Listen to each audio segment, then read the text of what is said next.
Hello, welcome everyone. Welcome to a new Process Mining Café. Today our café is about analysis transformations, and I'm here with Rudi, and we are joined by Scott Leslie from Evidant. Hi Scott. Hi Rudi. Hi. Hi guys. Yes. Well, it's a little bit of a follow-up to our previous Process Mining Café about data preparation. We talked about that earlier this year. But today's session is really about situations where you need to further change the data to make it more useful or to answer certain analysis questions. And as always, we would like you to join the discussion if you want to. Just below this video, you can enter the chat. You don't need an account or anything. Just type your name and you're in there, and you can ask questions or share your own experiences, and we keep an eye on it during the session. Get back to that. So, let's get started. Maybe, Scott, to begin today, maybe you can tell us a little bit how you found out about process mining and what your history is with this topic. Yeah, sure. But first of all, I'd like to thank Anne and Rudi for having me join the cafe today. It's a great thing. And we started talking about this all the way back at the process mining camp in June, and been talking about this subject. And we're really, really excited about today's cafe. So thanks, you guys. Thanks. So at Evidant, we've been doing analytics for 21 years. Is it 22 years? Gosh, it's 21 years. So I have to keep track of these things. And a number of years ago, 5 years ago, we had a customer who said, "Can you connect the dots? Can you show us how workflows flow from one place to another?" So we looked at, and I started building and writing and trying to create the code for this. And I became frustrated that I couldn't figure out how to do all this. Seems like it was really, really hard. So I have a friend over at Gardner, Derek Myers, and I called him up and said, "Boy, this is really hard what I'm doing." He says, "You know what you're doing, Scott? You're doing process mining." I said, "Process what?" "Process mining." "Yeah, there's a bunch of smart people in the Netherlands that are doing what you're trying to do, and they've already got it figured out." And so I went and studied it, and I signed up for the first process mining camp that was coming up with Fluxicon, and voila, I jumped in, and there was this whole world of process mining, which is just fabulous. So we've been doing process mining since 2019 now, and happy to be part of this world. So there you go, Anne. That's great. That's really great to hear. And so we know that based on these projects that you have done, you particularly did a lot of data transformations, right? So we will come back to that in much more detail today, because that's a little bit of the topic today, because while normally we're emphasizing that you should work with the data that you have, right, Rudi? The whole data preparation cafe, we talked a lot about that people are often afraid that they don't have the data or they have too high expectations, and that you usually should try to get what you can and work with that. But at the same time, we sometimes see situations where people take the data that they have and then they create a process map, for example, discover their first process map, and then they are stuck because it's not useful, because it's too detailed, right? That's a little bit of a problem that some people have. Yeah. So often what we see is first they are very happy, right? So, we have the data. We have some kind of data with a case ID, timestamp, and activity. Then, of course, they start to import this, and then they get a process map.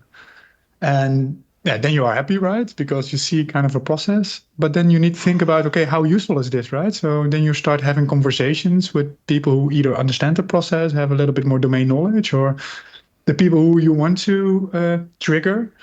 And then you see that it's not maybe the right perspective to answer the questions which you want to answer. And then you slowly get stuck, indeed. Yeah. And so here the takeaway is that once you have some data, you are not required to keep the data exactly as it is, right? So if you get stuck there, it doesn't mean that you have to stop and your data isn't suitable and you have to find something else to do, but you can still continue. And sometimes you have to be a little bit creative and really think about how you want to look at the process. And then that's the starting point for seeing if you can shape the data to create this view that you want to answer your question. Yeah. Yeah. And often what we see in practice, so of course, if you have a very clear process or process which has a very clear description, then this doesn't happen so quickly, right? Because you know what is kind of the object you are tracking across the process, for example, a purchasing process. And then you have a clear expectation of how it should work. But especially with these processes which are much more complex. So, for example, which we see in healthcare, I think Scott does a lot of healthcare type of processes, but also processes in clickstreams with customer journeys, because these are also not standard, right? And claim processes as another example where you have kind of high complexity. It is not so straightforward in a sense. And then the sheer complexity kind of requires that you make things more simple or figure out taking other perspectives to answer different type of questions. Yeah, so I'm curious, Scott, how often were you able to just take the data as it was? Anytime or never? Let me see. Never. And the thing is that, as you guys know, all the data out there, transaction logs, audit logs, all this data, it was never intended for process mining, because nobody knows what process mining is, only we do.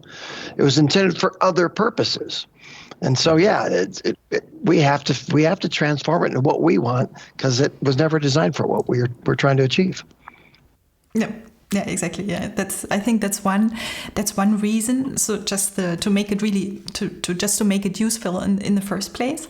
But I think the other thing I want to add to that is also that sometimes certain questions require a different view on the process, right? I think really a nice example from the ones that we have, like in the data transformation series for typical transformation tasks for process mining, where we unfold loops. So sometimes, usually if you have something that's repeated, you have this loop, right? So you see kind of a loop in the process map. And that's kind of an aggregated view on the process, where every time you're going through this repeated activity, you're not showing it again, right? You're going back to the same node. But there are certain analysis questions when you want to unfold the loop to really see, like, when you're going through it the first, the second, the third time. But that's not the view you always want to have. So sometimes even different questions require kind of different data sets. And so it's an iterative process. Yeah, and it's also always a trade-off, right? So depending on the view you want to take and the insight you want to get, and maybe that triggers other questions that need to be answered in another perspective. So often you are kind of changing between these different viewpoints of the process. And it could be unfolding loops by folding them back up, right? And then look at the process again. But if you really want to understand, okay, we want to look at these cases which have these repetition at least twice, for example, to see if there are different patterns, and then you need to open the box again to kind of do the comparison. Yeah, exactly. And I think this type of iterative work and this type of analysis, it requires a lot of domain knowledge, right, to know what kind of questions you want to answer. So I'm curious, Scott, how that works for you usually. Like, do you take the questions of your customers into account when you create the right data, or are you going into it already knowing more or less, to make it useful for process mining in general? How much is the interaction there in the beginning? There's a lot of interaction. I think that you'll find that business ops people know their work very, very well. They know when they're doing this type of activity or this type of activity. They may not have used the term activity before like we do, but they know it very, very well. So what I find we do is we have a session with some SMEs in the business, and we pull up the data we've gotten, and they can recognize, just looking at it in raw data, how that relates back to what's really going on. And so what we do is we have these sessions, and then that gives us an idea, okay, that really means this kind of messy thing means that's a clinical review, or this is a concurrent review, or a route exception. And so that gives us the ability to say, okay, now we need to go into that data and turn this really messy data into what they're telling us. So yeah, if you get business ops people, because they do the job every day, all day, they really know the work. Yeah. And you just have to be able to have them guide you how to connect the data you have back to that work that they're performing. Right. Yeah. It's interesting that you mentioned this, because what I often see in practice, that you have kind of two levels, right? So you need to have the data, but the data is also on the technical level because it was collected by a particular system. So also the terms that are being used as part of the system are often very technical in a sense. And then you can quickly get into this gap where when you show these results in the operations or in the business ops, as you are referring to it, then people are not recognizing their own process, right? So these terms are then kind of misused or too technical to explain. So you need to find the right level in between. Yeah. That's such a good point, because I think one aspect of why the data is not useful is exactly because of that, right? Because it's too much on the technical level. But when we want to analyze a process with process mining, although the term event logs sounds a little bit like a technical term, like looking at logs, but that's why we always say, well, that's not the level on which we actually want to analyze the data. The data should be on the business level, on the process level. This is where you want to analyze it, where you want to make the improvements. So getting it from that low level technical detail to a useful level often means bridging that gap to this kind of process understanding, right? Exactly what you both were saying.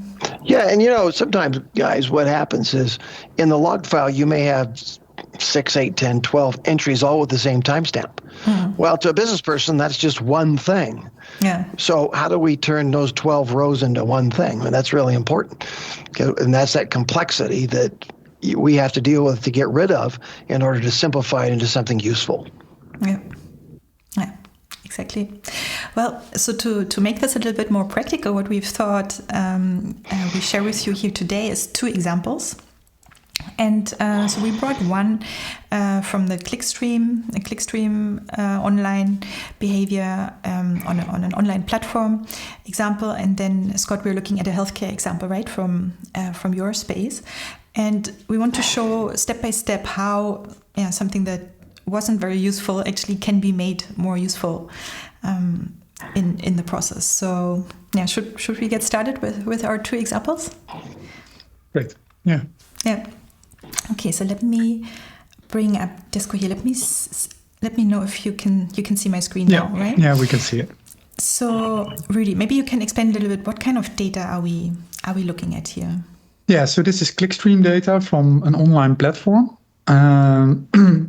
And we have a case ID, and a case ID in this example is a customer number. So we are following customers through website interactions. You see a touch point, and that touch point in reality is a URL, but it's abbreviated to a single word or a couple of words. Yeah. And then we can use that as an activity.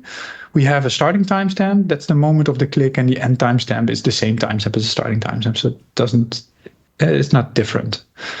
And we have different type of attributes, right? Saying something about the individual or who is visited, to which office they are kind of routed to if they are doing a request, and these kind of things. So I'm importing those. Yeah, we're not really using the attributes, right? We're mostly focusing on the process dimension. And this seems logical, right? We are tracking a customer through the website. And so everything seems to be logical because the customer number is the case ID and we have all these clicks that are happening. But of course, the problem is the sheer complexity. And so if the website grows, then every individual customer can kind of find their own path through the website. So there is no structure in terms of a process, right? So there is no description of the customer should go first to that page and then this is the logical next page. And of course, in the context, we can see some kind of patterns. So if you zoom out, you see some sequences that happen more frequently and even kind of an application pattern underneath. And so patterns can be figured out, but in a total, it's very complex and messy. Yeah, and we're not looking at all the activities, right? It's still a simplified version of the process. And I think we can see the problem also a little bit if we look at a single case. For example, here we see that all of these cases are really long, right? Yeah. So we see, for example, this case has more than 100 events. Yeah. And if we're looking at the activities, it's a long, but also over a long time frame, right? So it's the same person coming back to the portal. So it's a portal where people look for work, right? And there's offers for work, and there's trying to be a match on that portal. So we can see, for example, right, one thing I think we can show here is that there's certain repeating patterns. So for example, if we're looking at the home page, then that's something that people return to. Yeah. And so somehow you're visiting the homepage, or you're coming in as an entry point to the homepage, then you are going to the website and eventually revert back to the homepage. So you can think about every time when you visit a homepage and you take a new tour or detour to the next homepage, you have done something that actually means something. Yeah? So you are trying to accomplish an activity or a task or goal. Yeah, we can see that a little bit like as a repeating pattern. If we are making it a little bit simpler, so for example, let's say 3% activities, maybe 2% path, just to show kind of a high level view. So just the most frequent activities, but we can see this kind of looping behavior here, right? Yeah, if you do the case frequency, it's even more clear that you have different loops. It's not only homepage, you can take detours from different main pages, right? So now we see the context pages, or the pages which are visited quite frequently. And all of them have cycles, right? So you can go through one of these pages and then take a tour and then eventually end up at this page again. Yeah. And so, Rudi, question for you. So the user going through this, they could do the same thing in a different order. In other words, a lot of these paths go a different direction, but it's because of the order that they choose to do things in, correct? Yeah, you can think about this of a particular order, but we are looking at the context, right? So at the moment, we are kind of abstracting. So the pages which you see are the main pages. So in detail, there are a lot of pages kind of in between that can happen. So this is more or less a main route where you go, for example, from homepage to tasks and then back. But there could be that they have some intermediate activities in between. So it's more or less that we kind of decide this is a cycle and we want to break up the cycle. So that's kind of the idea, to make it a little bit more compact. And one of the things what we want to achieve, because if we go back to the cases, then we can see it. Yeah. So if we look at all the cases, so if we remove the home selection at the moment, so one of the things what I often am looking for is at the left side. So we see that we have 1,000 cases. So this is a sample of 1,000 cases, but we have 983 different variants. So almost all individual cases are different, right? So there is no dominant variant. Yeah. So I think just to jump in for a moment, I think, Scott, that's what you're also referring to, right? So indeed, people can choose the order in which they do things. So that's one of the things that makes customer journey or these type of online behavior processes very complex, because there's this high degree of flexibility. Everyone can do everything at any point in time, and people actually do that. Yeah. So what I think is a variant may not really be a variant. The person may do the same 5 things, but in a different order each time, and it looks like variants when actually in their mind that wasn't a variant at all, right? Exactly. Yeah, and that's kind of the discussion. So what do you consider to be a variant? And then that could be the argument to break up the process or to apply a particular simplification technique.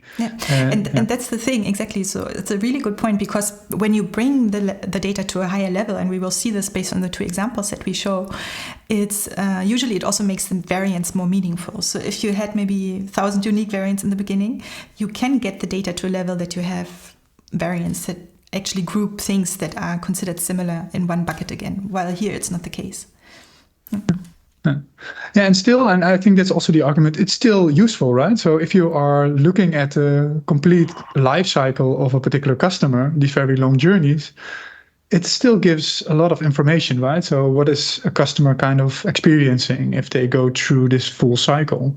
And so it's useful to answer a particular question. But if you are looking, for example, what is a customer actually doing on the website, and is he achieving what he wants to achieve, then it becomes a very difficult perspective.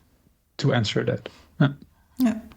Yeah, and here, so the example that we picked, just to emphasize again, it's not the one way to do this, or that this is kind of the way to deal with customer journey processes. Not at all. It's just one example, like how you can choose an angle or like an analysis perspective in terms of making this more useful is by, for example, saying, we could break this up and look at these kind of, choose the cycle to home, right? Like you said, there's actually different cycles here, but we are maybe interested in the one, okay, what are they doing between different sessions starting at home? So if we see this case here, for example, then, as we have seen, there's multiple times that they do home. So that's what we wanted to show based on this case. We could, for example, filter for this case and then just say case that one. So we now have just this one case, and then when we export it, we can export the CSV, and then we put it on the desktop.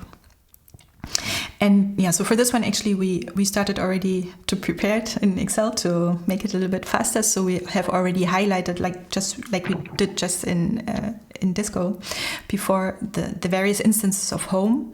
And these are the cutoff points that we want to use, right, Rudi? To split off. So now it's sorted, right? So if you read it from the top to bottom, then it's sorted based upon the timestamp. So all these activities now happen in the order in which they were clicked. And at the beginning, if you look at column D, they don't start at home, right? But there is a first occurrence of home. So that's at line 18. And then from home, they start the first tour. Right, so they go to my messages, mijn berichten is Dutch, but and then they go to a couple of pages and questionnaires, and eventually they end up to the homepage again. So that's row 42. Yeah, that's one, the next one.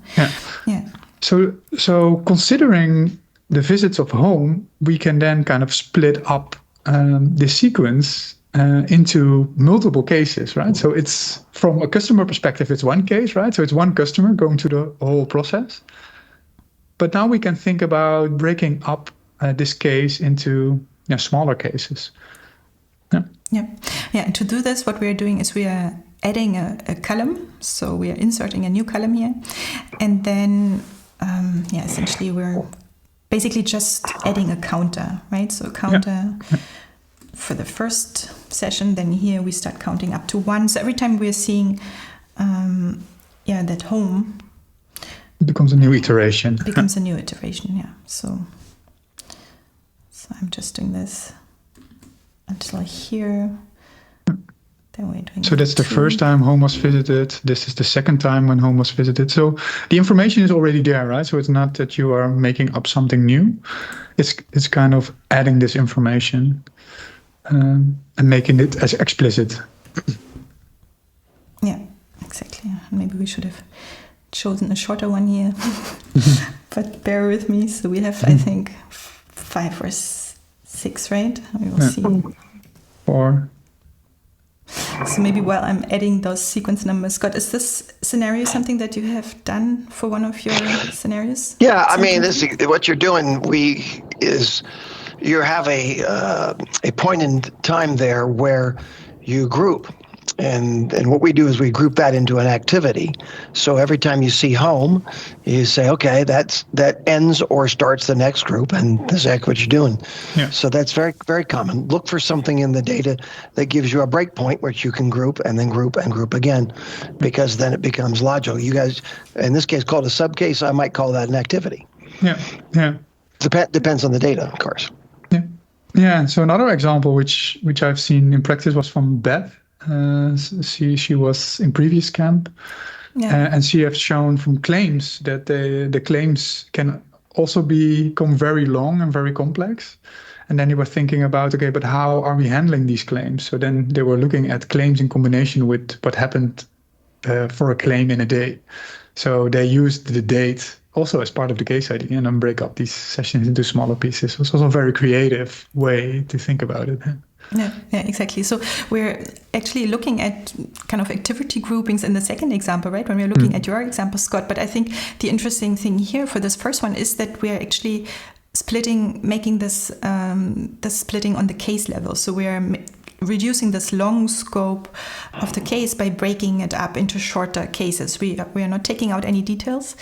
We are keeping all the individual kind of steps, but breaking it up by, in this case, a session counter. But like Rudi just said, we could also have used the date, and then if you combine, and maybe we can best show this.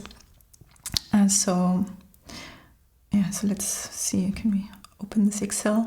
Yeah, so here we have this additional column, right? So that's what we are doing now. So we are importing, we still have the case ID as the case as before, but now we add this additional column also as part of the case ID. So what happens is these two will be combined, concatenated, copied together, and thereby, we get a more detailed, smaller case. So the scope is being changed. Maybe we can show it. That's the best way to do it. So if we are looking to the cases view, it used to be one case, right? But now we have actually 5 different cases here. So the 0, it's before the first one. So that doesn't contain home, of course, because it's before, and then that's the first one. And they all start with home now. So that's what they have in common. Because... and if we would have taken the date, for example, then the date would also be part of the case ID, and then different sessions on different dates would also even be split up across a different, because some of them are going through multiple dates, right? So here, for example, we see one session, it's 17th of February, but continues on the 19th. So actually this continues across multiple days. If we would have the date, then this would be split up also into actually 2 separate ones. So the scope is different. And actually, so we can look at that already now also based on the whole data set, because in the data set, you did exactly the same thing, right, Rudi? You already added such an attribute. So if you go back. So of course we did it now manually. So if you need to do 1,000 cases, 500,000 rows, then it's kind of hard, right? It will take some time. So you can do some scripting, and we have a blog post where we give an example of how you can do this, right? So it's not something you have to extract in the original data, but it's something you can unlock as part of the existing data. So in this case, it's a Python script that kind of fills in this column for you. And we do the same thing. So we had this column already in the data. We configured it as part of the case ID, and now we're importing it again. And so the same data set, but now with more cases split up. And now we can analyze it. We can analyze it, but we can also look at the cases. And so... so it's useful maybe to focus just on the process for the cases that have actually the home, right? So to get rid of the ones maybe before the first session. So let's make home kind of a mandatory activity like that. And then, so if we're looking at some of the cases, then we see indeed, well, there's some of them, and it's actually variant 1. Right, it's where there's only home. Maybe that's also not so useful. It's logical, of course. You visit the home and then you're kind of done. So people, as of course in the conversion, it's often a big group that just visits the first page. But of course, we can kind of exclude them from the analysis. So we could directly filter the variant, but we could also, and that's useful in general for customer journey analysis, Rudi, right? You mentioned that you can use the performance filter, for example, to and not only on the duration, but now on the number of events. So we are looking at all interactions that take place with at least 2 pages being visited. So excluding only the ones which have one. So now we can start to analyze the process, right? And it's a more meaningful way. So it's based on driven from this question, from this perspective of the question, like how are people going through these cycles of home in the platform? We can now ask and analyze different questions. So what could we do, for example? People have their CV or something, right? So so maybe that's a question which we can do in a moment. But often what they also have is they have some kind of error that can happen when you start visiting this home page. So if you zoom a little bit more out using the slider and look for fout is Dutch, but yeah, so that's an error page. Yeah. And now we can look for all occurrences where people have visited the homepage, and then somehow during their visit, an error happened. Yeah, so it's more of a technical question, but it's very frustrating, right? I think people know that if you're trying to do something on a website and there's an error, so you actually hope that someone is analyzing those kind of sessions and sees that these errors occur and is fixing them. So then you can see when this error happened, and we can maybe see again where it... Yeah, and in the previous scenario, we have all these cycles, right? Because customers are cycling through the website, right? And these cycles make everything a lot of complex. And now we have just a visit from homepage. So from the context of the homepage, we can now see when this error occurs, right? Yeah. After which page, for example. Yeah, exactly. But I think to really understand how people are using the platform, then you're not looking at the technical aspect, then you're more looking at more kind of functionality, behavior questions, right? How are they navigating, for example? Yeah, exactly. So in this example, they want to update their resume. So there is a page called My Resume, or in Dutch, Mijn CV. And it's one of the, if we're looking at the homepage, we can see there's some dominant places where they go to next. They can look at messages, they can ask a question, and then updating the CV is on the left here. It's one of the major things they're doing. And now we can lift out all the interactions that go through that particular page by clicking on My Resume. Yeah.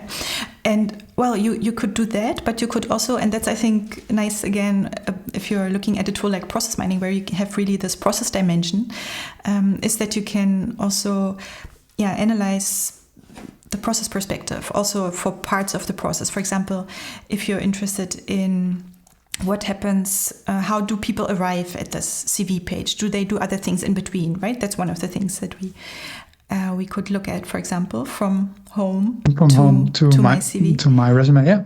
So let's maybe do that. So if we say endpoints filter, that would be trim first, and then we want to see once they arrive at the CV. So let's see my CV. Yeah. So that would be until, what are they doing until my CV, right? Before. Yeah, so what is their route going from the homepage to My Resume? Yeah. And then we can see, okay, there's different things that happen in between. And the thing is, once you're narrowing down, so we have a more useful perspective now through the data transformation, but then of course in the analysis, you can also again zoom in more. And by doing that, the process maps are much more manageable, and you can often then also bring in more detail again to see what happens in between. Yeah. And if you would do that in the previous data set, these sequences are very long, right? So then you are just looking at the first one, right? So you're looking at the first occurrence for every customer going from home to My Resume. And now you are looking for every occurrence that happens where you visit home and enter My Resume, even if it's the second time or the third time, right? So all these interactions are now visualized in one view. Right. Or you could turn it around. So that's just maybe another perspective. We could also say, well, maybe we want to look at everything that happens after my CV, right? So after you update your CV on this page, what are people doing afterwards? So then we're taking kind of a pair of scissors and cutting off the process just before my CV, and then we say after my CV. Let's see what that is. So now, as you can see, my CV is now at the top, right? And we see the process of the things that happen afterwards. So it allows us really this kind of behavioral analysis, on this kind of user interaction level. So it's quite nice, I think. Yeah.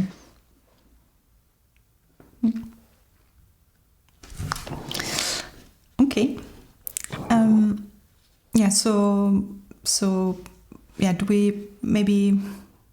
Did we forget something for this example? I think creativity is an important point, right? It's not like a script or a blueprint or something that you can say, well, for customer journey analysis, just do this. Especially for this type of complex data, you really need to think about what you want to know and then shape the data, but then also the analysis. based on that? Yeah. So there's no one solution, right? So there are multiple options, and you can choose from these options to create a view. And I think one of the most important rule of thumbs is that you kind of stay as close as possible to the domain. But I'm not sure if Scott also has this experience that's kind of the challenge to make a picture that they really understand, or where they say, oh yeah, this is what I thought it should work. Yeah, that's the goal. Is that also the check for you, Scott? If they say, oh, I recognize this, that's the success criteria, or? Yeah, absolutely. I mean, again, back to business ops people, they are very keen on the work being performed and the efficiencies and the flow of the work. So the definitions of that work has to be in their, like you said, their domain and their terms. And so, yeah, you have to learn from them. Okay, what are the key work activities? What are the key case types in their terms, and make sure your data lines up. And when you go into process mining, that they say, oh yeah, oh I didn't know that was happening when we did a route, right? But if you have terms they don't understand, they say, well, I don't know where you got your data because that's not what we do. When actually it is what they do. You just didn't use their terms. Yeah, exactly. So I think that's exactly about bridging that gap and bringing the data to this higher level, like on this activity level, which is I think what we want to show in the second example, right? So let's maybe get started with that. So Scott, I have here the data set that you brought, and we can maybe you can talk us through a little bit what kind of data is this? Where is it coming from? What kind of process is this? So this is what they call the audit trail. So this is every transaction that this particular application, which is a medical management application for a large healthcare plan, does. So every single time somebody does something in that in that medical management system, it writes a row. And so it is a big data set, and we get about 300,000 rows of this every day. We're not going to show you 300,000 rows today because that'd be a little overwhelming for the cafe, but we'll do a small sample. That's what Anne's showing you here is that exact data coming out of that log file, the audit trail. Yeah, we can see already doesn't appear to be terribly useful because it's a little bit technical, but also really detailed, right? So, but still we wanted to see what does that look up. If we just take the raw data, so let's maybe do that and just save that as raw data here, just this one tab, and we can look at. Scott, what does the case ID mean here? What does it mean? Well, it is the encounter ID of the patient. Okay. So if they're going in for a treatment or for a prescription, or they're going to an inpatient, checking into the hospital, checking out of the hospital, it tracks their journey through their health condition. Okay. So that's all the same patient here, for example, or patient interaction. If you say because there's 158 rows and then only starts a different number, right? So all of these 158 rows are the same patient interaction.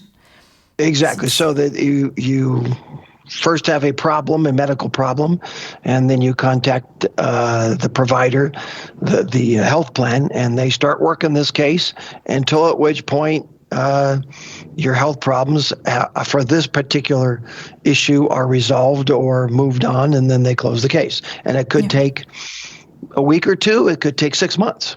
Yeah. We see it's different dates. We see it's not just all happening on the same day, but we also see it's really detailed. But this is what we are using as activity name here now, because that's really the raw data on this detailed level. And if we import that, we can see the the spaghetti that we're getting, right? And well, we're actually only able to look at everything, and it's really this big thing. But it's actually, if we're zooming in, it's not very kind of useful, the process. Let me go there. But actually it's a very, so the process names, that's what we talked about before. It's probably they wouldn't recognize their process based on these kind of technical, kind of IT heavy kind of names, right? Yeah, I remember, Anne, that the IT people, the application people really that write these logs, they're writing it for the purpose of things like doing audits and troubleshooting and archiving this or that. And so they write all this crazy detail. Yeah. And for everything that a user does, there may be 50 different versions of it in those details that make that way of looking at it in a process mining graph, pretty much useless. Exactly. And we see it here. I mean, if we're looking at individual cases, we see each of them has more than 100 rows. This one 60, this one 160, right? And yeah, it's just 10 cases. So that's the amazing thing. We have this complicated pros map, but it's actually just 10 cases that are shown here. So yeah, so we can agree that it's not very useful to analyze that. So yeah, so the first step that you took to make this data more useful is, we can show that on the next tab, right? So maybe you can explain a little bit how you were doing this grouping, because we see kind of just visually there are these lines now created, kind of you created blocks within the same user session. You created blocks of 3 and then more and then 6, 5, 6 events. Right. So you have all these events, and what you want to do is you want to block them, like we've done here, into an activity. So what constitutes an activity? So one thing is when the user ID you see in column F there changes from one, that is going to be a different activity. You don't have two users working on the same activity. So there's one criteria we use.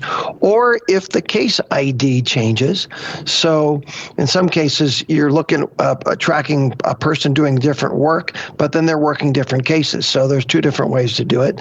And then there's another one which you may have a user working a case, but then there's a long time lapse. So they work on a case and then they don't work on this case for, let's say, 3 or 4 hours. Well, that's not the same activity because there was a big gap there. And we usually put a timeout. It's more like typically 20 or 30 minutes, and then we break it up that way. So what you end up at the end of the day is a block of these events that represent a unit of work that, and we in the process mining world call an activity. Yeah. Yeah, and so in this case, right, so we have it sorted based on the case ID. So all of this is the same user session. So in this case, what really marks kind of the change to a different, what you then call activity, is that the user ID changes. So actually this column, and we can see that it's actually the same within each of the blocks, but then it's different as soon as it changes. And that as soon as there's a new user working on this patient session, then it's becoming a new block, a new activity block. And, in healthcare, it's very typical that you will send it from, as you can see the title, from a customer service representative to a nurse, to an external consultant, and so on. So it needs to go to different experts to work on the case depending on exactly what's happening to the patient at that point in time. Yeah. So that's very typical to move from person to person in an organization. Yeah. So that's like one ingredient, the kind of the grouping. So where to draw the boundaries, but then you also did something, you created this mapping. So this column here is a new column that wasn't there before, where we can see that for the whole, all of the events within the same block, it gets kind of a more high-level name, but also the same name. So you assign this name based on the events in each of the blocks. So how did that happen here?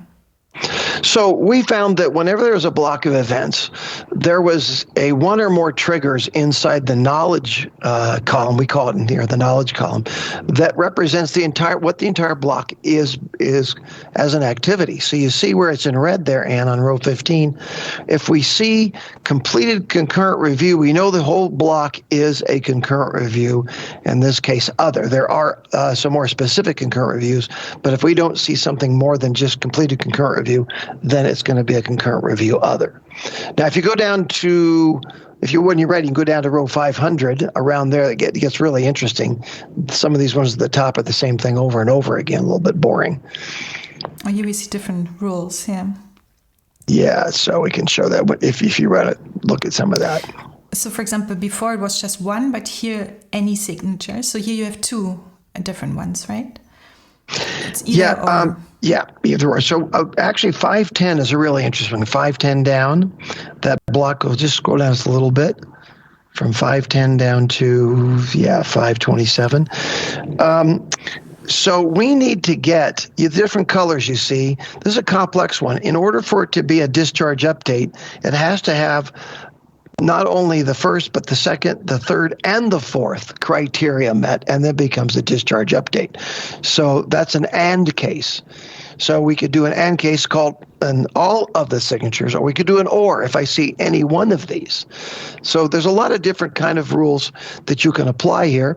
And another one may not be here was when you get to when you see a certain data element, then you stop the activity, stop the block right there as well, rather than waiting, because sometimes one user may do two activities. And they get to a certain point like, okay, I'm done with this part of the activity. I'm going to go to another activity, and I'll break it into two activities, and that can be triggered by a certain part of the knowledge field. So there's a bunch of different ways to block this data. So as Anne has shown you, there's a variety of them here. Oh, but this is interesting. So if you would pick the case ID here and include also the user name as part of the case ID. Yeah. Like those? Yeah, those. And you get smaller sequences, which you could analyze to kind of find these patterns, right? So then you can kind of go through these examples to look for these patterns. Huh. Yeah, that's why we give it a name, discharge updates, because then you can start evaluating a discharge update or, a concurrent review and start to see these blocks. Yeah, but that's the outcome. But to discover, right? So that's what you did. You discovered all these scenarios. So you have to build these rules, and then you don't know the mapping yet. So you can even use process mining in order to discover the mapping. Yeah. So that's why it's an iterative process, right? By looking at the data, sometimes you realize, okay, actually, I need to group this, or it's a separate thing, and then you want to split it off. Yeah. But it looks, it's very difficult, right, Scott, to arrive at all these rules. So if you see, I mean, what you start with is again, back to the business operations folks. You work with them because, okay, what are the top 10, and get them used to the term activity, of course, because we like the word activity. Did I drop there? No, you're we still can there. hear you. Yeah. Okay. Sorry. So what are the top 10 activities you guys perform? And let's go looking for those. And then maybe the next 10.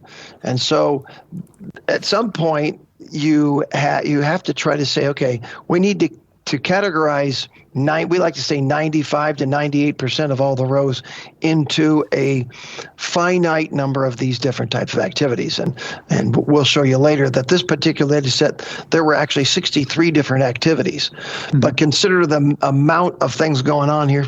63 is not a bad number. I would have preferred 25, would have been a little easier. But one thing you don't want to do, though, is stop at the first 10 and then call everything else an other. Then other will dominate. And it has no value at all. And how much time did it take in order to find the right rules, to find the right perspective in this particular example? It took about 3 sessions with the customer to do that, to go through, and we do a first run. Now, the thing is what's really important is we do these sessions. You get 2 or 3 of these subject matter experts, and you get them on the call for a good 3 hours, because the first hour, it takes them a while to get their brain going. That's very, very important. And once you started getting into it, then you start to develop the rules, and with what we've built, you run the rules, you show the result, and we start to see some statistics. Okay, there were 18,000 clinical reviews done yesterday, and there were 1,100 concurrent reviews, and so on and so forth. And they say, yeah, that sounds about right. And so not only from looking at the workflow individually, but looking at the statistics, our people mainly do clinical reviews. So that's another very important point in attributing the data, or blocking the data so that the activities represent the work in the same way, because what you want to make sure is they buy into what we're showing. Yeah. I know we've been in projects where we weren't really doing it all that well, and they say, well, that's not our work. I don't know whose work that is. And yet it was their data, so it's clearly our fault not getting the data organized properly. Yeah, that's a good point. So it's really like their feedback gives you the kind of the confirmation that you have it right, but the buy-in is such an important point. Like also when you check data quality, right, and you involve the domain experts in helping you verify that the data is true, looking at exceptional cases, for example, and seeing, okay, this is really what happens. It does not only have the goal to achieve that task and to validate the data, but it really has this effect that they trust the data more because they have seen, okay, it is actually really what happens. So yeah, it's a really good point. Yeah, I mean, and in one case for the outpatient, clinical reviews are very, very important, and they want to make sure that the people are spending most of their time doing clinical reviews, and that the numbers, are, first of all, from a volume perspective, are consistent, and then also from a time perspective. What is the average time it takes to do a clinical review? Mm-hmm. I mean, if somebody's taking 42 minutes and the average is 21, well, then we might have a bit of coaching to do to help find out how that person can get down close to the average. And it's very, very helpful because the process mining is now showing them the workflow, the process in their terms. Yeah, but that's actually a good keyword, because to get there, we actually have to take one more step, right? So let's maybe first look at what we achieved so far. So we added this column by creating these rules, and like you explained, there's different logic, different rules that create this mapping based on the definitions. But now we have this additional column here with which we can use. So if we save this data now, let's do it right away and save this as, let's call it map data. So we have mapped the data to this kind of higher level activity. We have this new column. And so if we go to Disco, let's open that and see the difference. And we configure it a little bit differently. So now we are not using this kind of very detailed one, but now we are using the new one, the activity name that we have created based on the role. And then once we import, we can already see the names are more meaningful, right? So it's a more meaningful view. I think we could even, again, look at everything. It's not that complicated, but we see there's this kind of looping. And that's clear, right? Because if we're looking at a case, we now have mapped each of those kind of blocks onto the same, the same high-level term, the same high-level activity. So we have mapped it. We have more meaningful names, but we have this kind of loops, which, especially if we're looking at the performance view, which you just mentioned, if we want to see how long did we take, we can't really see that here, right? So if we're looking at mean or at the median view, let's pick the median, for example, then we can only see how long it takes between like two different activities, but we don't see how long things actually take. So to be able to take that perspective, we actually have to take the next step, right, Scott? So Maybe we can show what you did there. So that's then the third tab. And to explain what we did on that tab, let me go to the top again. Basically what you did is you took the first timestamp and the last timestamp. So let me highlight that maybe here for the first one, along with then the other data that we had before, right? So, for example, all of this data for the first activity, and then for the next one also, again, let's use a different color, maybe blue. You again took the not all of them, but just the last timestamp, the first and the last, and then again the session ID and these kind of other fields. And based on those, you created this kind of aggregated one where each row is now one activity, right? So here we have the pink one, and this one is the blue one. So I think it's clear, right? If we're looking at it like that from before and now, how we have collapsed this kind of mapped but still very detailed event level data to this kind of aggregated activity level view. Yeah, so if I understand correctly, all the activities of all the events in the previous view that happen in between are discarded, right? Yes. Yeah. And now you can see the activity start and end of each of the activities. You have the activity name. And the other great thing about this is the data reduction is substantial, 15, 20 to 1 reduction, which it doesn't add value to have all those extra rows in there, as you guys know. But if I can have 20 times less data, I can do a whole lot more from a performance perspective in process mining than if I have, so many rows. Exactly. And now I'm already exporting this level, so we can see again the difference from that. If we go to Disco, let's open it. So it's all still these same 10 cases, right? But of course, you would do this then on the whole data. And here, again, we have now the start and the complete timestamp. Still the high-level activity name, but now we're starting complete. And yeah, this is bringing us this aggregation. So it's kind of aggregated data. Where we can, especially if we look at everything, we can look at maybe we can... and let me say, it's a big deal for you process miners out there that look at things at 100%. I see a lot of the salespeople in process mining kind of not mentioning that they're showing 1%, because they know what a mess the data is, and they don't want the new customers understand that you got to do something with your data. But Anne's showing something 100%, and that shows you that the data is really, really valuable.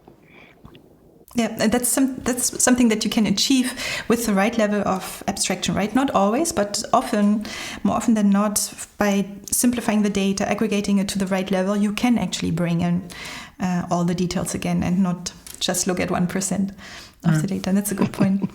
I think that the work which you have done with the domain experts or the experts here, that's kind of where you find the balance, right, between these activities that are valuable to see as part of that map and the things that you eventually decided to take out.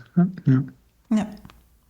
And here we can see now that's now possible, right? What you talked about before, Scott, that they can now look at their process on this level that they understand. So the terms are now kind of the activities that they recognize. Oh yeah, we are doing a lot of clinical reviews, for example, right? So they see that here reflected, and they can look at the timing, right? And then now analyze, okay, is this the correct time for how long this should take? For example, should this take 2.3 minutes, or should it take longer or shorter? Or so I think the difference is very clear, right? Going from this very technical, very detailed level to this level where we have the right level of abstraction, but also can analyze the duration. And like you said, we really compress the data into this kind of more useful level. So there's one more thing we wanted to show based on this example, right? Because part of shaping the data for analysis purposes is also, again, driven by the questions that we have. And so, for example, if we're looking here again, still now at the new data set, which is on this high level, we could have additional questions that we cannot answer with the current data as it is.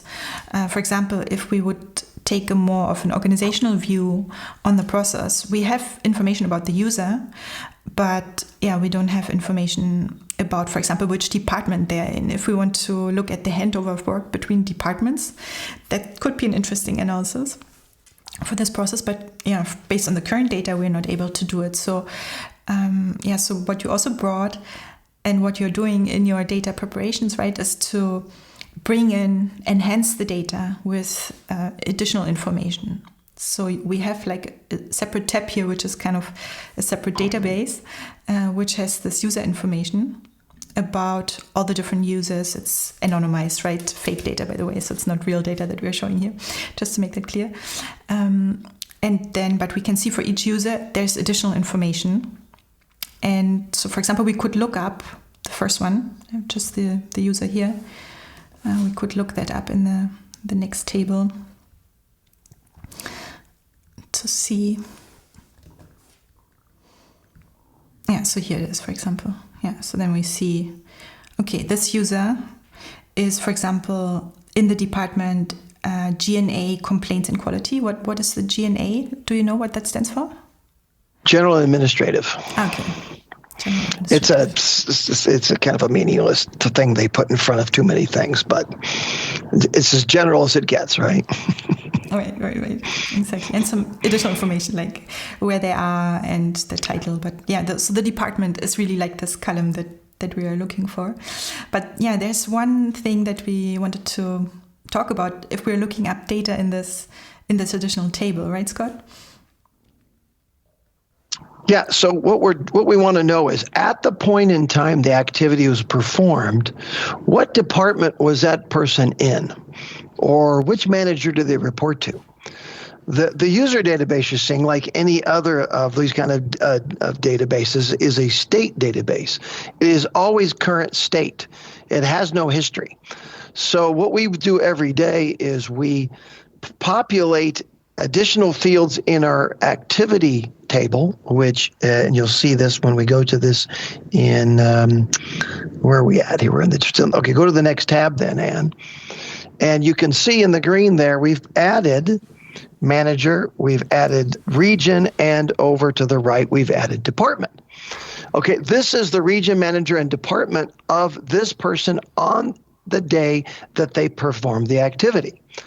And this is so important because people can move from one department to another or from one manager to another. And if you look at it current state, somebody that did something 30 days ago, if you don't do it this way, then you look at their current title or their current department and it'll be incorrect.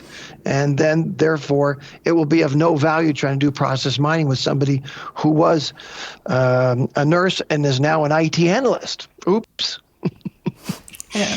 And so we attribute every day, so we freeze in time what they were, and we can do that in any kind of state database like a user or a case database or anything else that represents current state, because the timestamp data usually doesn't have that many fields.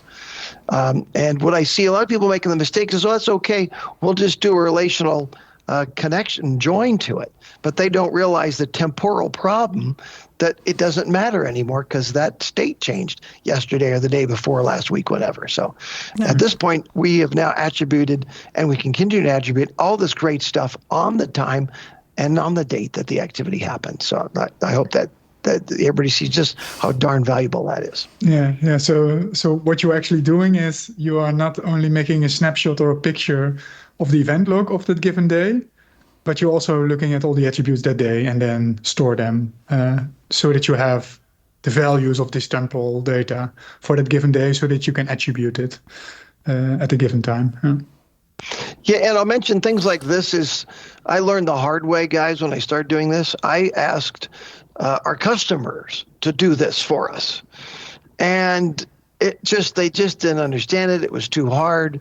The joins were impossible and so on. So finally, I kind of gave up out of desperation. Said, just send me all the different data tables, all the database. We'll do it ourselves. And it was so much better when we do it ourselves. So for you process miners out there, if you depend on IT and other database people to give you exactly what you want, you may be waiting a long time. It's better just take the data and use some really great rules and working with the business people and just do it yourself. You'll go there a lot faster and a lot better. Yeah, okay, that's a good tip. I when I first started, and what I did was, because I didn't know what I was doing, I'd say, okay, I got my process mining data tables I need, my cases, my activities, my tasks, and I go to the customer, okay, give me this stuff, here's what we need, here's my requirements, and I didn't get anything back. I don't know what you're asking for here. What is this? Yeah, no, it's an interesting experience. So that's a good tip maybe to at least, or if you're not doing it, to stay close, right? Not that they spend a lot of time, go away for a month and then come with something that it's not useful, but that you can check in between if is this going in the right direction. If you're not able to do it yourself, maybe because you're not allowed to. Or and I think also the example here that you brought with these kind of the history of those kind of data fields that change over time, I think it's a really important one. So the solution that you have is that you collect the correct historical data on the fly. That's, of course, a good solution if you can do that. I think people who sit in a different situation and have have to analyze historical data based on how it is. They wouldn't be able to do that, but it would be still important for them to be aware of this limitation. So that's why it's one of the questions also in the checklist for data quality problems that you are looking for. Do you have the history, not just for activity names and the key cross-mining attributes, but also additional data attributes? Are you maybe missing the history and are looking only at the current information because that might have changed over time? And if that is the case, either you can maybe try to see if you can find, database logs or something about status changes to these kind of fields, if that's important to get correct and kind of follow that afterwards. But if not, then at least you have to have the awareness that the data that you're analyzing is not correct in that sense, and that you might have some kind of blind spots or some misrepresentation there, and interpret it correctly. So that's often one of the important things of the data quality evaluation, to know like how usable are certain parts of my data, and how confident can I be in the analysis of them. And there might be an error margin if you're not able to do this. Yeah, I've encountered this once. So looked at IT service management data, and then from the HR system, kind of extracted the roles information, and then glue everything together, and then created something new. But what we saw that it was not correct, right? So we kind of realized that it was not correct, and then found these examples which were not correct, and then saw that there was drifts, and it was getting worse when the time frame was getting bigger, right? So if you are looking for 3 years back, right, and then of course everything has changed. But if you make the time frame smaller and smaller and smaller, and do this more current level, then the problem also gets better. So there are then ways in order to deal with this, but it's also kind of an awareness that you need to figure out how to solve this in the long term, because this problem that you get temporal changes to data fields which you want to include. How do you want to solve it? So it should be part of the way how you collect this process mining data to improve the data quality eventually, to unlock more opportunities, as Scott has done in this example. Yeah, and I'll say that what we've settled in on, it works really, really good, and I haven't had any second thoughts about it, is daily data is the greatest thing. And, we've had customers say, can we have something like hourly? And I said, what would be the point of doing it hourly? You really can't do any analysis on an hourly basis, because you need a bigger picture than that. But from a temporal perspective, and things don't change on an hourly basis. People don't change departments every hour. I hope they don't. That'd be kind of funny. But, every day, it's a great thing. And I will tell you that sometimes the customer's database system will go down. They say, well, we can't get you some state data, like a case data, for a few days. And we get extremely nervous, because every day that goes by, there goes that snapshot, because they can't give it to us back. Yeah. I can see that.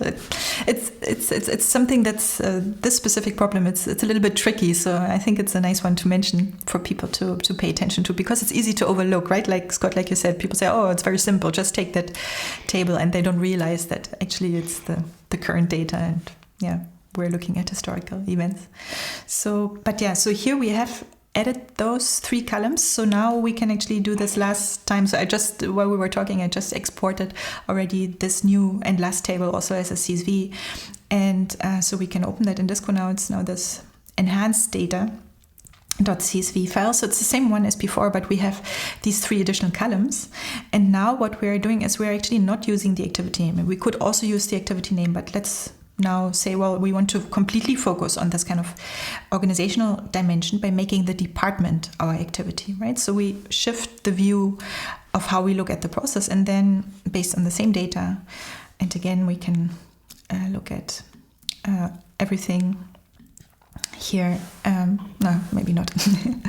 It's a little bit more interaction, but we can see now the interactions between the different departments, right? So how it's going back and forth, and also here looking at the performance view, we can see how long it stays in a certain team, and how it's going back and forth between the different groups. So it's not that this is the one thing you should do, but it's like an analysis perspective that we weren't able to take before we enhanced the data, like we've just shown. Yeah, I'll mention something else, Ann, that comes to mind on big companies like this one, is because big companies acquire the companies, they end up with 3 or 4 different names for the same exact department function. And so another transformer we would do would be create like a aggregate department. We have an extractor. Okay, if you see this, then it's called, let's call it, let's just call it primary review. And so we go, oh, if it's that's primary review. It's this, it's primary review. And then we end up with one department instead of 5 because they're actually all the same functional department anyway. So another thing you can do, especially, you'll see that a lot because companies keep acquiring each other, and then eventually you have this unbelievable variety of data that really isn't as varied as it looks. So it's another instance of aggregating, mapping and aggregating things in the same bucket, which appear to be different, but aren't. Yeah, so another example is the one from a Spanish hospital, right? So they did kind of something similar, but then we're looking not at departments, but in this case, an MRI scanner, right? So they are looking at the inflow and the outflow of the MRI scanner because it's the bottleneck. And because you now have done the mapping, you can lift out all the cases that go to this MRI scanner and then look what happened before and look what happened afterwards. So it unlocks completely different perspectives to answer these new type of questions which were not available before. Yeah. Okay, very good. And also, what you showed there, Ann, is different ways to let's make the department the activity and so on, but also filtering. Yeah. So we could look at a bunch of cases and bring in a filter like it could be high priority cases only. Show us what high priority cases are. Right. Or let's just look at things for the Western region. How are they performing? And so the filtering is another really good use of having all these extra attributes in your data. Right. Exactly. Yeah. So you can use it for taking perspectives, but also for segmentation purposes, like this type of filtering that you mentioned. Yeah. And there you have the same problem, right? With these kind of case attributes, you also want to have them like kind of on the historical kind of status, and let me tell you the small data sample I gave you was the outpatient part of the utilization management function overall.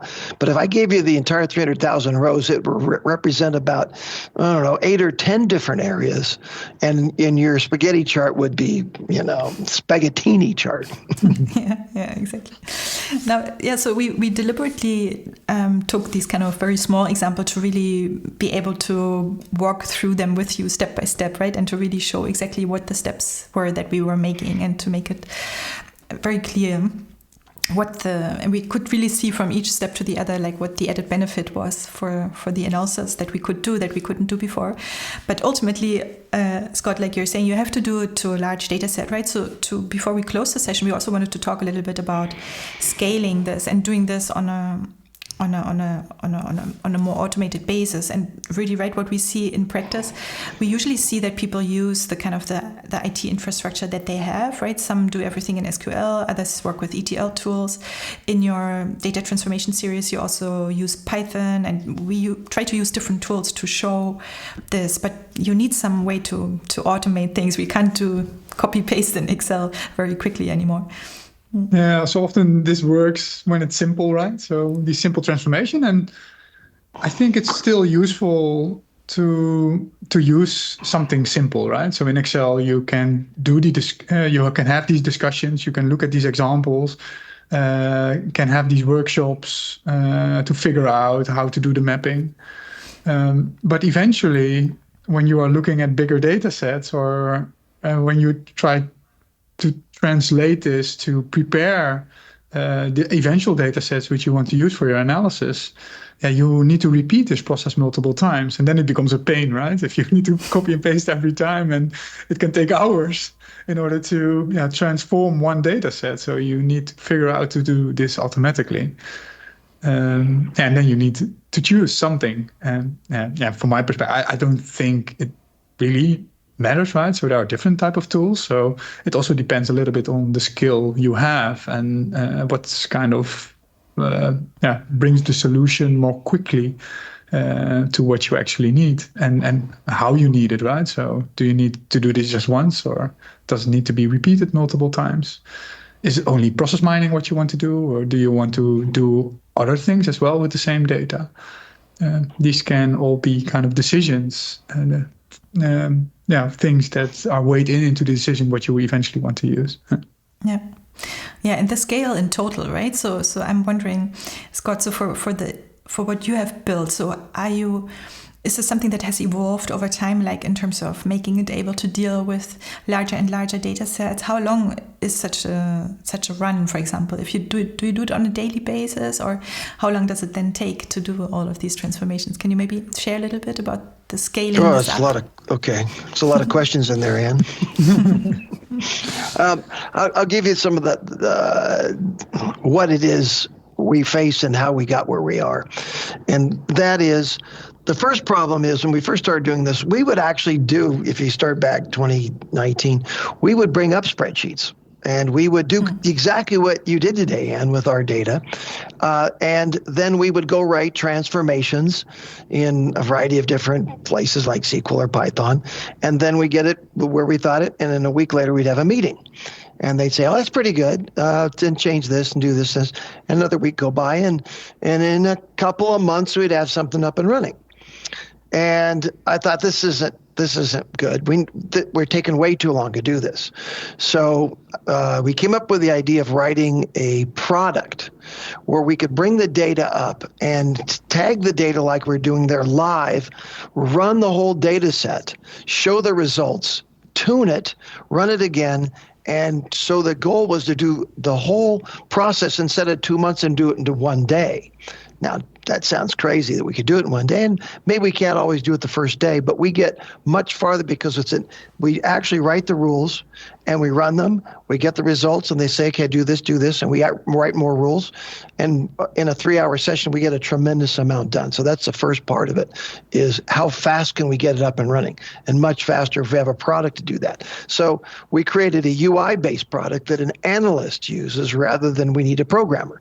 Because the programmer has to go away and come back, and then they come back, and usually they don't do exactly what you say because there's a disconnect between the business people and the programmer. Here we're connected. Yeah. So that solves that. Can I ask a question? Yeah. Can I ask a question? Please, is it a little bit like an ETL tool, for example, where you define more on a logical level, more through user interface, like the type of interactions that need to be chained after each other? So like on a general in a general category, is it similar, or the concept? Yeah, you look at how you want to transform. We have developed in the data transform refinery, which, by the way, this is a brand new product. We're just introducing it at the ICPM coming up in Rome. Hope to see you all there. Yeah, in 2 weeks we will both be there, so let us know. Yeah, we'll both be in Rome, and hope to see all you guys that are watching today. So the thing is that there is the ability to have the analyst say, here's what we need, and how do we deploy that quickly? And that's what we need first. And then I'm sorry, let me go back to your question. Your question was, go again. But it's about the logic, right? I think maybe we have a screenshot of the rules. I think that's a better way to do it. How do we create the logic? Yeah, because before, if you remember, like when we created the mapping from the raw data to the map data, so there were different rules, like how did we assign this kind of grouping, like for the activity name, and if one occurs or all occur or one or the other doesn't, and these were just some examples, but actually, so that's I think what you have. So here, if you bring up the screenshot, we have a transformer. We have a lot of transformers. This one we're going to use here is called the activity namer. It's going to group rows and name the activities. So when Anne brings it up, you'll see a screenshot that I sent Anne from the Transform Refinery product. Yeah, so you see the group activities view, right? Is that the one that, are you seeing that? No, not yet. I'm still seeing Excel. Okay, so let me go back to see if we can refresh it. Can you see it now? No, I think the Excel. screen is frozen. And okay, so let me maybe go back. Yeah, so Can you see it now? No. Okay, so let me maybe restart this on my end. But maybe, Scott, you can. I'll try to verbally do it best I can. But basically, we bring up the activity namer transformer, and then we start adding rules. A rule for clinical review, a rule for concurrent review, rule for secondary review, and then the rule says if you see this and this, or see this or this, then those rows become that activity. And we also tell it what where to block the data, like based on case ID or by user.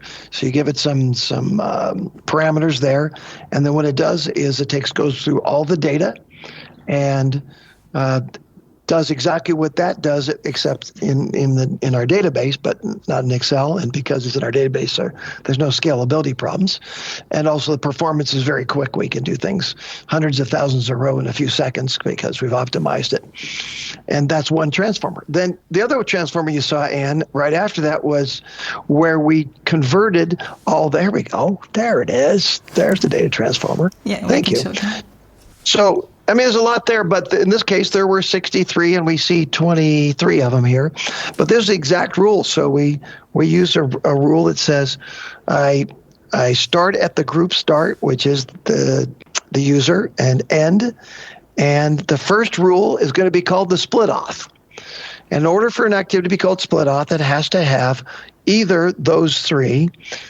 Action split, boy, it's very small for me, sorry. The orange one or the blue one. I can't read them because they're kind of small here. Either one of those three happens and that block becomes that one. Then all of those rows are removed from the next iteration, which is row 2, and it goes to row 2, and in a hierarchy starts to tag all of the rows until they're all tagged and ready to be, they're tagged for activities and they're ready to be reduced. Then I didn't send you a screenshot, but we have the next one we would use is called the converter, and then it collapses all the data. And so we'll collapse all of these rows we call tasks into activities, which is what the second one does. So we'll apply the second transformer. Then the third transformer, which you do have no, you don't have a screenshot, but we applied was the lookup transformer. So it looks up the data based on a different table and a key ID, so that you do a key and then a key value, and then it goes and grabs the value and populates the table, and that's a lookup transformer. I do have one other example here, just before we wrap today, the extractor. And that's the other one I sent. When you want to extract data out of something and return it, this is the extractor. So we're going through a bunch of rules again, and we pick a field that we want to pull from and another field we want to write to.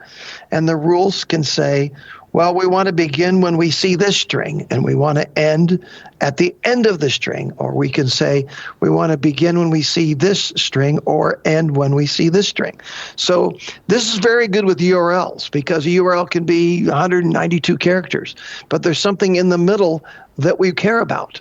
We can go grab what's right in the middle and pull out many times what is actually an activity name out of that crazy URL. But it may be over here, it may be in the middle, it may be here, or it may be called two different things in two different rows.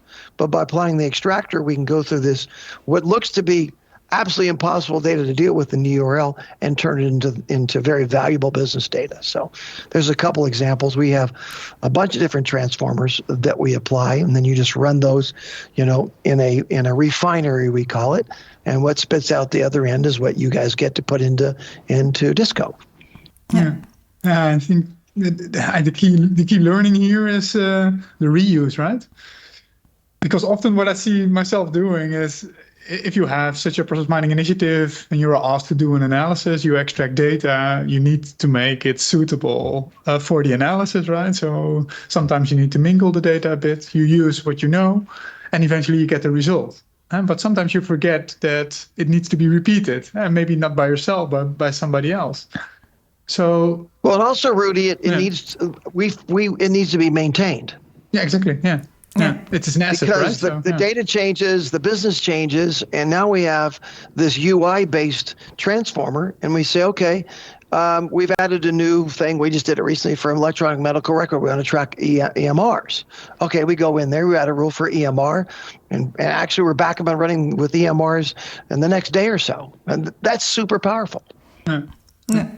Yeah, but also this logic, these rules which you had, these are very complex. And so if you want to repeat the analysis, and maybe if it was 1 year later or half a year later, and it's done by somebody else, it's really difficult, right? So if you don't have the code,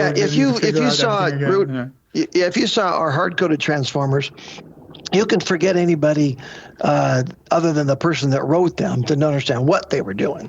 But I want to highlight again what you just said, really, because I think that's something we often discuss, right? It's like when people get started, I think you can look at it from two perspectives. Sometimes people fall into the trap that they try to make a whole scalable, big thing before they even know what they want, right? I think, like we discussed before, it's actually good to start even maybe on Excel level, based on examples, to really understand what the goal is and what you want to achieve. But then at the end of that, unless it's kind of a single exploration, you shouldn't forget to exactly think about the next steps, like how to make it maintainable, how to scale that up. And then we're exactly talking about the things we're talking about here right now. And from what I understand, I think, Scott, what you've built is, it's kind of reusable, like an ETL tool. I think that's an advantage there too, that you can reuse the workflows that you built there and rerun them and kind of store it in a logical way. But I think the interesting thing here is that that's process-mining specific, right? These kind of transformation roles are kind of typical kind of for these kind of mappings you would want to make. So we build transformers to take the data in and from whatever crazy data we're getting and turn it into process mining activities.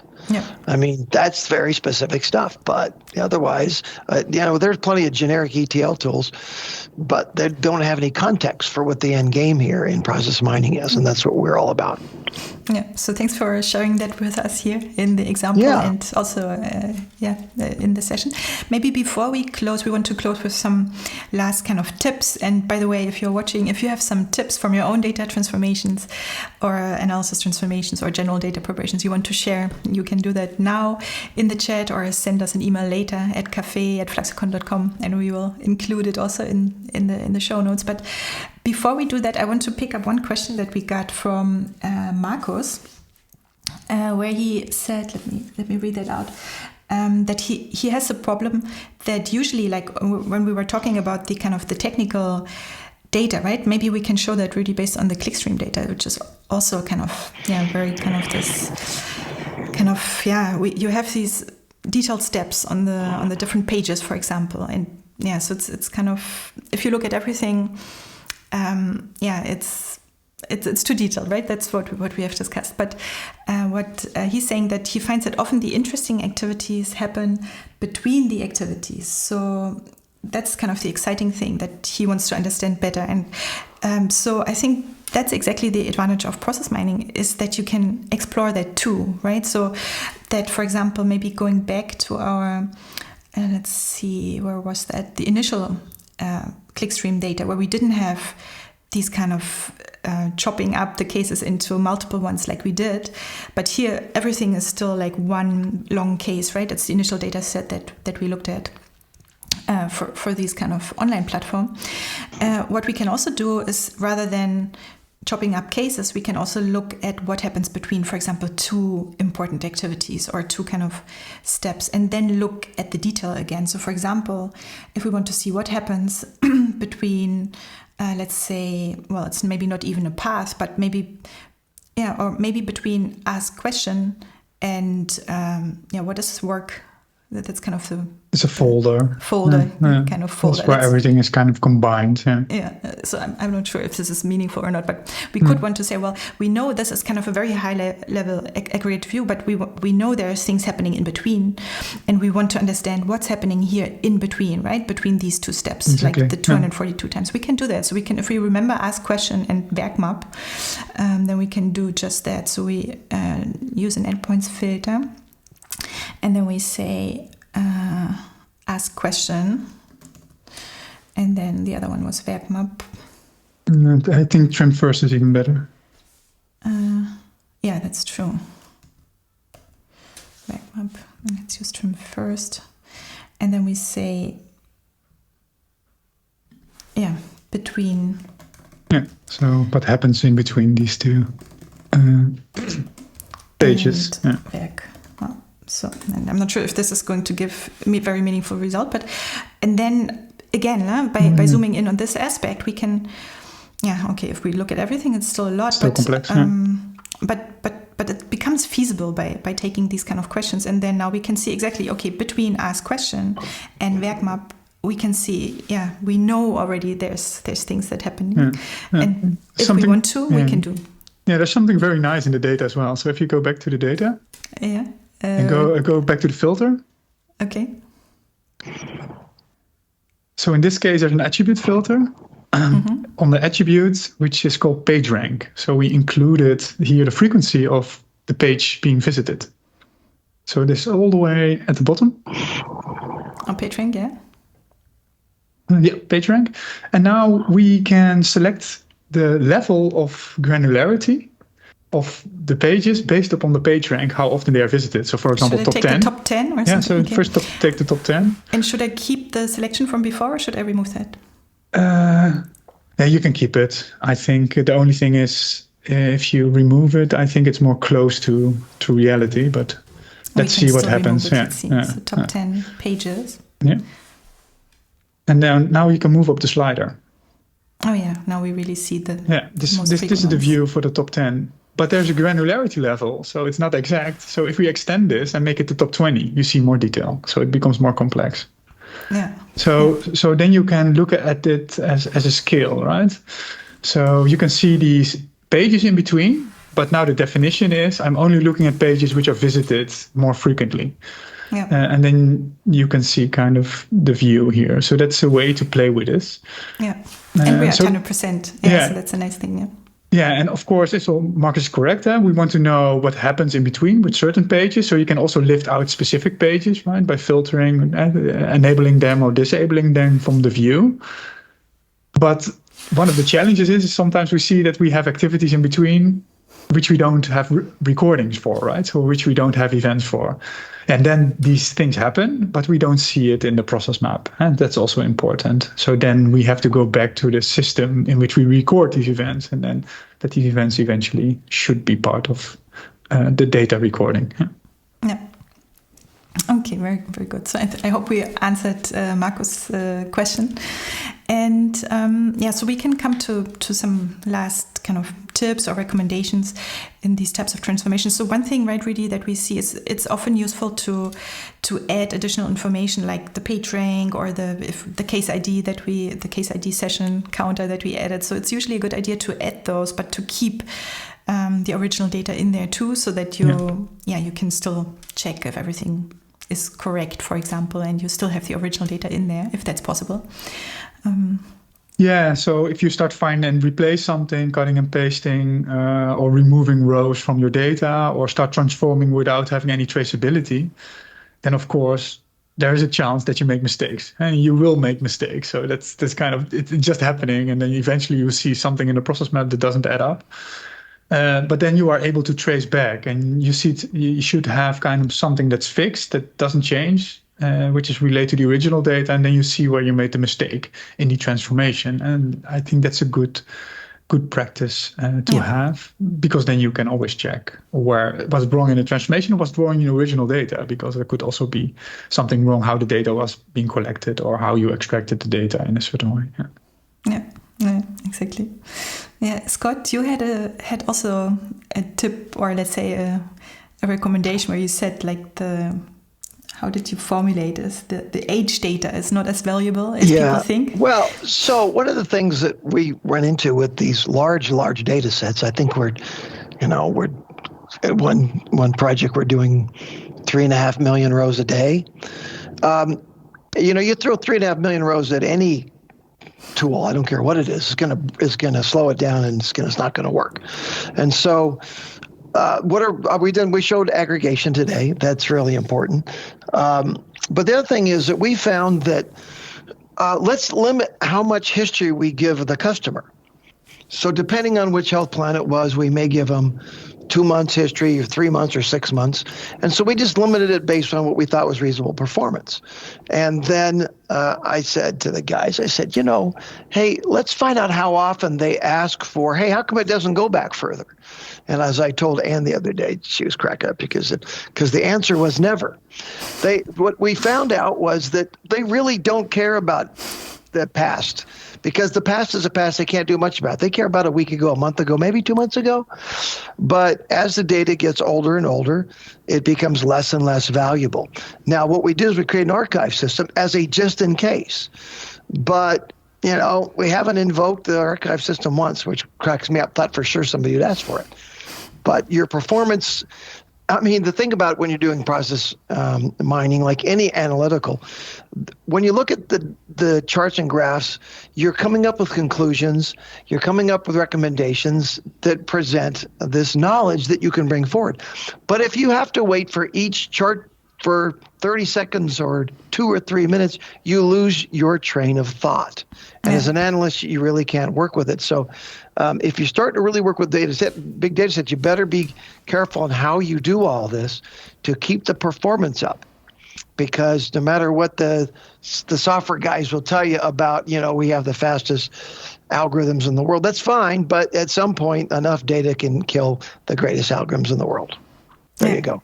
Yeah, this interactivity is really important. That's also what we aim for. So first of all, to make this go so fast and so scalable that it can deal with really, really large data sets. So that's really important, I think, about the tool being able to be used in all kinds of situations because of that reason, right? You have to interactively be able to explore things. And like you're saying, if you just wait 2 minutes, it's like it kills this interactivity. So that's really, I completely agree with that. Yeah, let me throw one more thing more at this, Ann, and that is when we do, because we get these, a little bit longer data requests, usually for some kind of report, not for analysis, right? And you can take your time on a report. Okay, I need this amount of these columns for this. I need a report that shows me this. Okay, here's your report, right?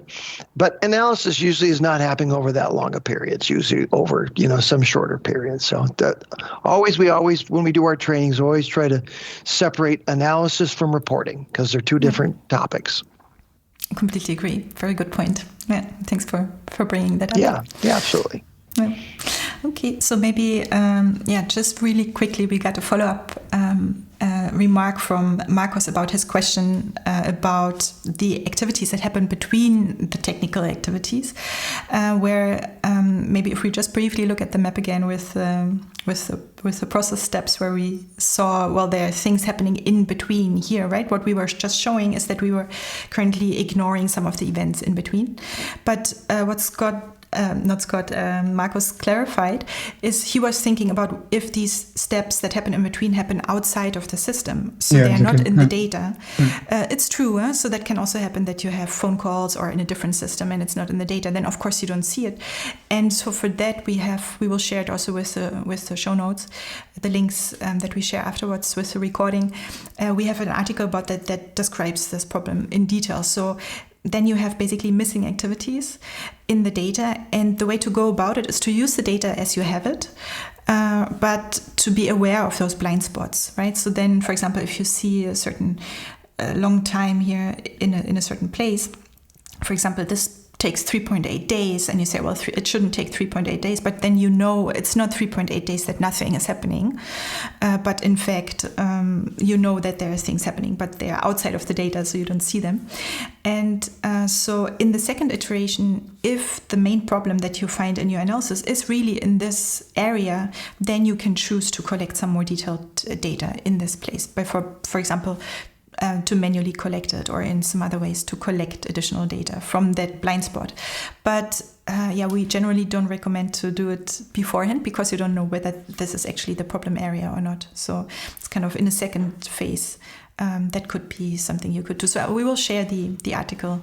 So you can. Yeah, and I'll mention what we do with that, Marcos, is we look at those gaps and then we go looking for, by talking to business people, what are they doing? Oh, they're going to these websites. They're doing a lot of, in healthcare, they go to a lot of websites because that's where a lot of the knowledge is.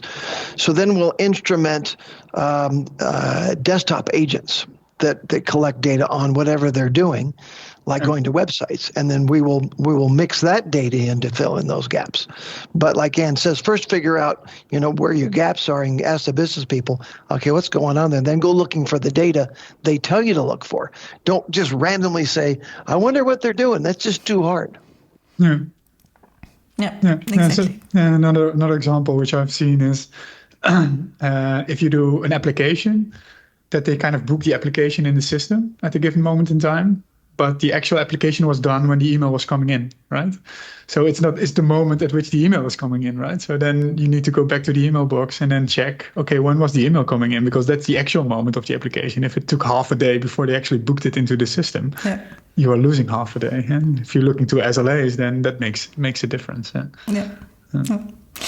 Okay, so maybe one last comment is that all of these transformations that we're talking about, keep in mind, and we mentioned it before, but just to highlight it once more, it's really domain specific. So all of these transformations, there's not like one right answer, but you do it to look at the data on the right level. I think we have a very nice example from Fran, also from the healthcare space, where she showed she's a nursing informatics specialist, and she shows also like how she transforms the data to visualize something that she wasn't able to see in the data before. We will link that too. It's a really nice example, and it shows, it really depends on your domain perspective and the questions that you want to answer about the data. And so don't be afraid of taking the step and further shaping your data in the way that you need it to be. So we hope this was useful. Thanks a lot, Scott, for joining us, right? Rudi, I think well, thank you guys for inviting me in and working with me on this. It's been a great little project that we worked on to get here, so thank you very much. Great. Yeah, great, thanks. Good to hear. So thanks a lot to all of you for watching. If you want, you can, if you are at the ICPM conference in 2 weeks, you can meet Scott and myself, and also Rudi, right? We will have some additional sessions for people to connect in addition to the normal ones. So just email us at camp@fluxicon.com and we can set that up. And so thanks again for watching today, and we will be back with another Process Mining Café in November, and there we will be actually talking about data registration, data collection. So stay tuned and see you then. Bye everyone. Bye everyone.